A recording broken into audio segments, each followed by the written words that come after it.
morning, everyone. Morning. It's actually the one thing I resent about my uncle. He can grow a beard and I can't. When I was asked to speak, I got really uncomfortable speaking here because most of my material is stolen from him anyway. So, like, now everyone's gonna be like, we've heard that before. Being. Wow. I listen to a lot of music, and I'm very much a hip-hop fan. For those of you who don't know, there's a rapper by the name of Common who put out an album called B. And the title was very vague yet so vast. And he explained it as, with what goes on in entertainment, often the message is, be cool, be rich, be tough, be all these things. And oftentimes the audience is doing all they can in their life to struggle to be those things. And then comes this album where he's telling us to simply just be. A lot of people were angry with that title. A lot of us actually were confused, like, how do I just be? And he explained it as, whatever you are feeling right now, allow yourselves to be that. My uncle told me that growth is often painful. I mean, not just emotionally, and also physically. Growth is painful. Your joints hurt, you're clumsy, you're falling down all the time. Growth is an uncomfortable experience. Yet when we allow ourselves to be in that uncomfort, we push past that comfort zone and grow bigger and greater than we ever thought we could in the first place. We're all metaphysicians in here. We all have some idea about how the universe works. And as much as we love it, I have to say that even growing up in this philosophy, the one thing that I am always uncomfortable with is that I will never know my full capacity. None of us will ever know our full capacity, because the moment we reach it, it expands that much farther again. The universe is always manifesting from itself regularly. We are infinite just as the universe is. We will never know our full capacity. That's something I'm grateful for and also quite annoyed with at the same time. Being is the substance of God in action. Being is the experience we cannot escape from. We are always being, no matter how hard we try. Now, rather than Webster's dictionary, I chose to Google the word being because, well, I feel that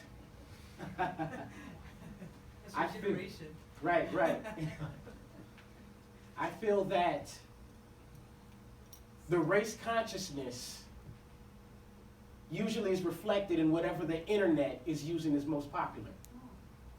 We don't really go to the dictionary anymore. We always go to Google for everything. So what Google told me was that being is the present participle of be, the nature or essence of a person. And the synonyms were soul, spirit, nature, essence, etc. So obviously the majority of the awareness means that we are already on the same level. We have an idea of how the universe works. It's telling us right there about our oneness with God.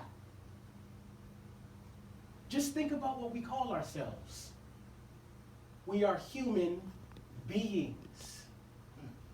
Not human trying, not human attempting, not human acting. We are human beings, which means we are already in a state of being. We know that we are not just human, we are spiritual beings having a human experience.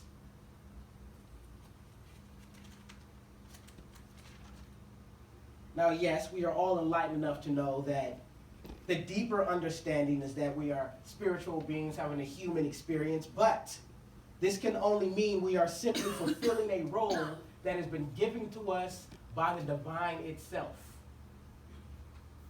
So as much as I use the term human being, I like to switch it around sometimes because I know that what we're really doing is being human.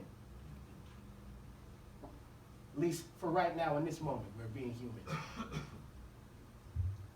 We are being human at the present moment. Like physical beings, we all have been given a physical body. But our bodies is not all that we are. In these bodies, we experience human conclusions. Yet, at the same time, as metaphysicians, we are always being told that we are spiritual. So I believe now what our main assignment is to balance both coexistences. Being human.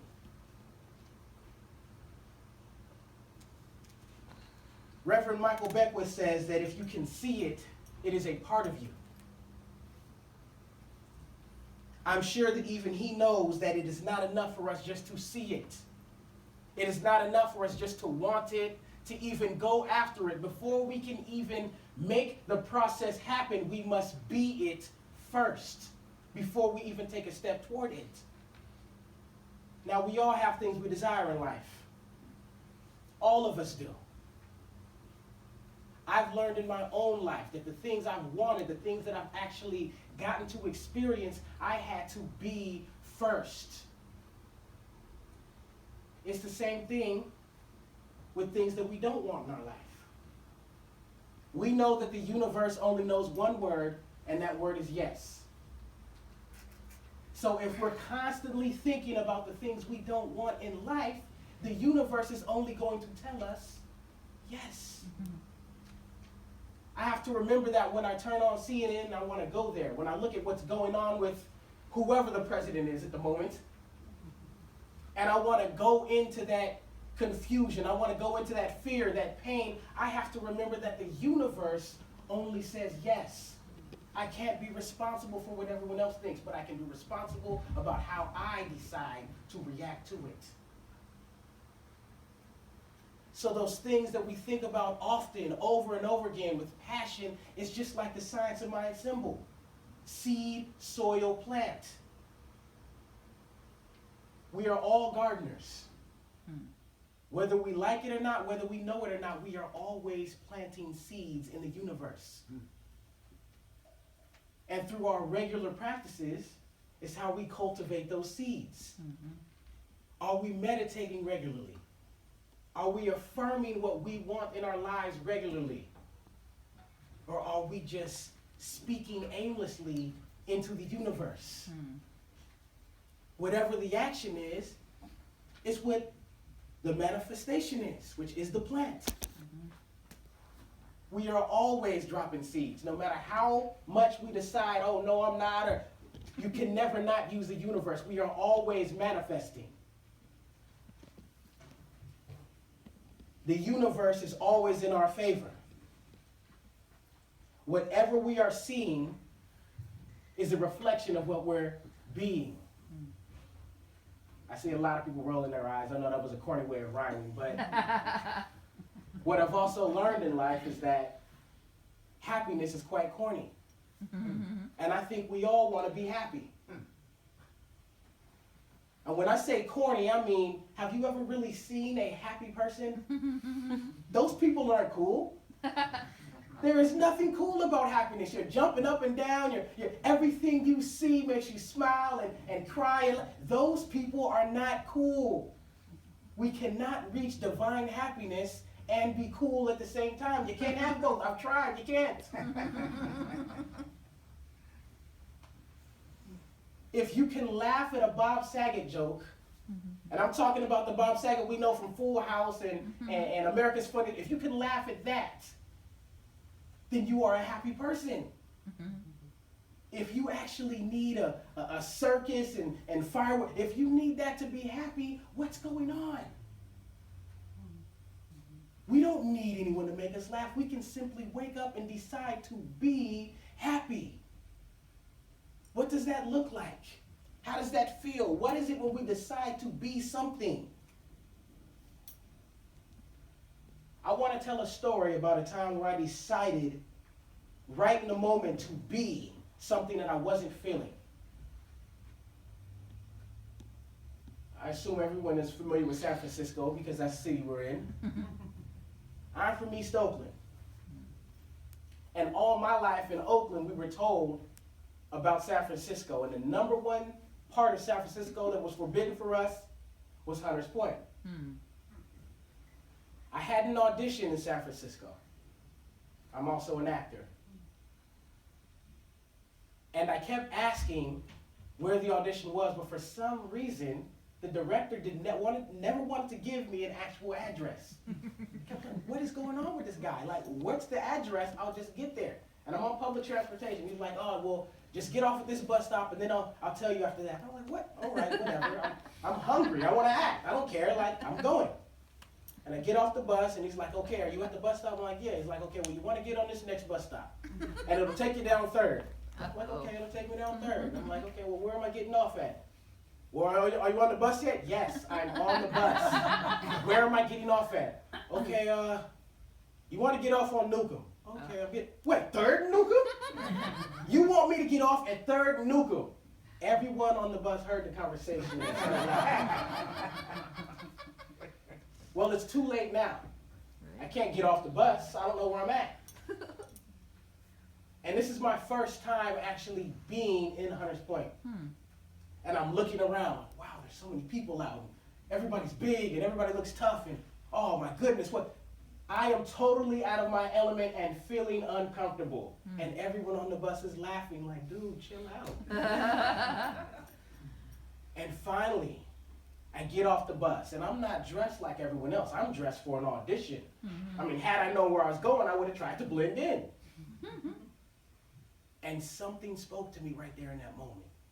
In all the confusion I was feeling in my own mind, something told me to just be. To simply just be.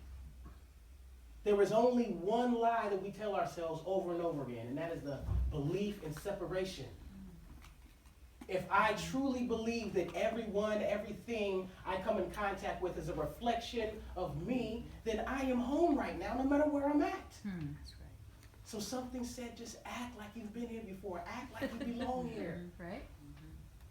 Now, being from the hood, I know that there's certain rules. If you look too tough and people don't know you, someone's going to see if you're really that tough, Right. which I am not. And if you look scared, well, you already know what goes along with that. So I had to look comfortable. So the first thing when I got off the bus, I smiled. And I just started walking. Now, as much as I wanted to just take off running, I knew I couldn't do that. I just started walking, and I'm praying the whole way in my mind. And people are testing me. I hear some people yelling things, not directly at me, but yelling them to see how I'm going to react. But I kept smiling, and I kept walking. And I got to the audition, and soon I forgot what I was even afraid of. We can decide what experience we want to have. We get to decide that no matter what the circumstances may be, no matter what's going on around us, we get to be whatever it is that we want to be in that moment. I've been to Hunters Point plenty of times since then. And I enjoy all of San Francisco, not just certain parts. I am realizing that all the times where I have decided before I even got there how the experience was going to be, I decided to have that experience. I actually prayed for it to happen. Let's not forget that everything we say is a prayer. Every word, every letter is a prayer. That's why my uncle is very good at watching his words. He's often silent a lot of times, and it gets on my nerves, especially when I'm asking him for advice. And I'm freaking out, Uncle, this happened, and he will just be quiet and choose his words wisely. A lot of times, the best thing we can do for ourselves is to be quiet, is to be still. All of us have smartphones in here. We know that when it starts acting up, what do? We hard reset our phone. That's what a meditation is. It is us rebooting ourselves, remembering that in the beginning was God. I was afraid of the dark most of my childhood. Okay, I was afraid of the dark a lot of my adulthood too. Don't tell me that. It's something about being in the darkness and not hearing anything. I just don't like that. It makes me uncomfortable. I'm getting good though. That doesn't leave this room because I still try to rap every now and then. I am remembering that out of the same darkness of the universe is how we manifest it. The darkness is our most comfortable state.